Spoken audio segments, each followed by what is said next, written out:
Burma's Prime Minister Thaking Nu, who visited Ceylon on pilgrimage with his wife and a number of distinguished Burmese men and women, was accorded a reception by the Mahabodhi Society of Ceylon and by other Buddhist associations at Palm Court, Colombo. The reception was attended by a representative gathering of Buddhists and by the Burmese pilgrims who accompanied Thaking Nu to Ceylon. A special program of dances was their entertainment. Thaking Nu, the Premier, was particularly interested in the dances and discussed them with the Minister for Justice, Dr. L.A. Rajapaksa. Their pilgrimage to the shrines and historical sites in Ceylon culminated in the arrangements made at the request of the Burmese Premier for the removal of the sacred Buddha relics from the Dalada Maligawa Kandy for exhibition in Burma. These relics arrive at the Abhay Singha Rama temple at Panchagavatta in Colombo.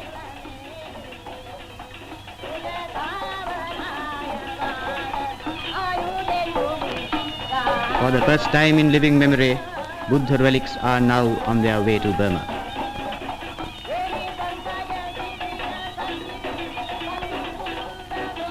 Thousands lined the route as the traditional procession moved from Panchagavatta to the passenger jetty.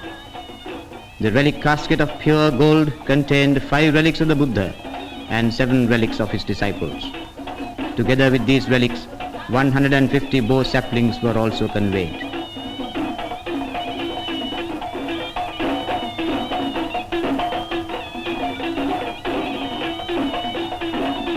Thaking Nu and Sir U Thwin, leader of the Buddhist laity in Burma, stood reverently by while the Diyavadana Nilama handed the sacred casket to the Mr. Senanayaka, who carried it with great solemnity between the lines of devotees assembled at the jetty.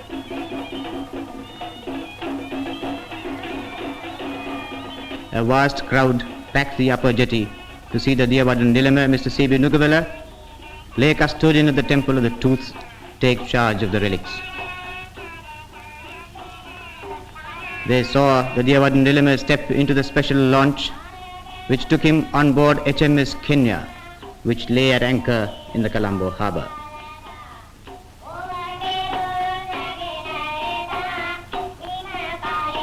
Thaking Nu, accompanied by Mr. Senanayaka, goes on board the relic ship, and in the steps of his piety, other Burmese pilgrims follow eagerly onward. The sacred casket and the bow saplings are placed on the deck. Thus ends a historic mission for Thaking Nu. Ceylon's second independence anniversary was celebrated on February 4th when the customary parade by the armed forces of Ceylon and a fly-past by the Air Force was witnessed by thousands of people at the Golface Green that morning. Troops drawn from the Royal Navy, the CRNVR, the Ceylon Volunteer Forces, the United Kingdom Forces in Ceylon, the Ceylon Cadet Battalion and the Royal Air Force marched past His Excellency the Governor General, who took the salute.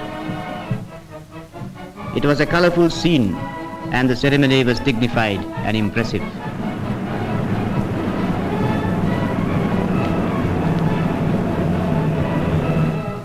The firm tread of those marching feet was in step with the strides that Ceylon was making towards the goal of prosperity and security for our island people.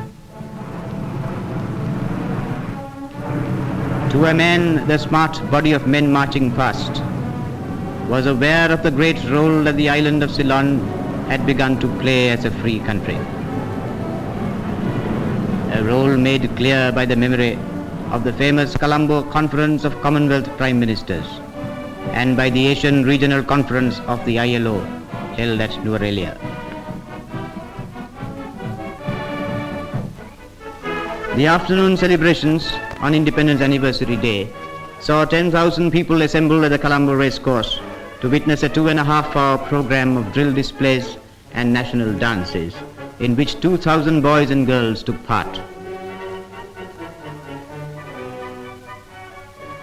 Girls from 17 Ceylon schools in their white school uniforms marched in formation and provided an inspiring spectacle of a smart and healthy youth, worthy heirs to the dower of freedom they had inherited. There was solemnity and confidence in the bearing of these young citizens to be.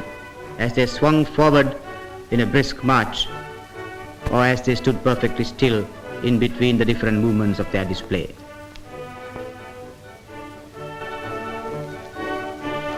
Every seat in the public stands was occupied, and all Colombo applauded the magnificent show that the youngsters put up on that bright afternoon.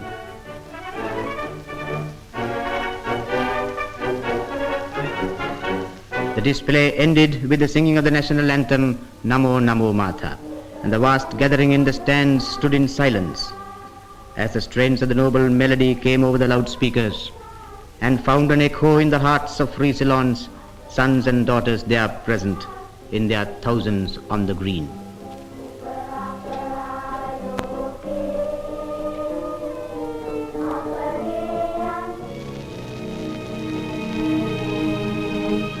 Disaster hit the little village of Gintota, 7 miles from Gaul on the southern seaboard of Ceylon. The people in these Kajan thatched houses were just taking another look at the skies at the end of yet another day, when a whirlwind struck the village with sudden fury. It was all over in a few minutes, but hundreds of sturdy coconut palms and other big trees were pulled from their roots and flung across and over the houses. Telegraph and electric posts cast in concrete were broken, and the tangled wires flung across the roads.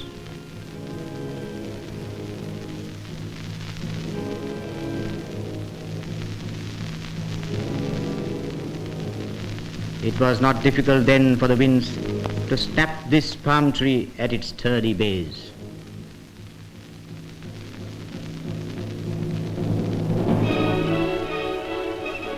Rescue work was rapidly organized by the government under the direction of the government agent Southern Province.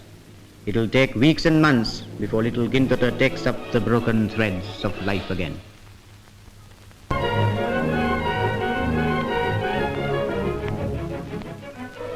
One of Colombo's largest tennis crowds saw the internationals Patricia Todd and Gussie Moran, the one and only gorgeous Gussie, in action at the Colombo Garden Club. There was a hush of expectancy when Mrs. Todd and Gussie Moran met in the center court. Although there was no all-out frenzy in their play, there was an ease and lissome grace which made the display memorable. There was poetry of motion in the swift parry and thrusts of their play. Mrs. Todd won the first set 6-1. But in the second, both players warmed to the contest and played a faster game. Gussie Moran became more aggressive and gave the crowd a delightful exhibition of fighting tennis. The game developed into a duel of long drives from the baseline, with an occasional quick one chopped down from the net. Mrs. Todd played a steady, relentless game, less spectacular than Moran, but sure, steady and sustained. She emerged victorious, and Colombo's tennis fans added yet another gem to the storehouse of their memory.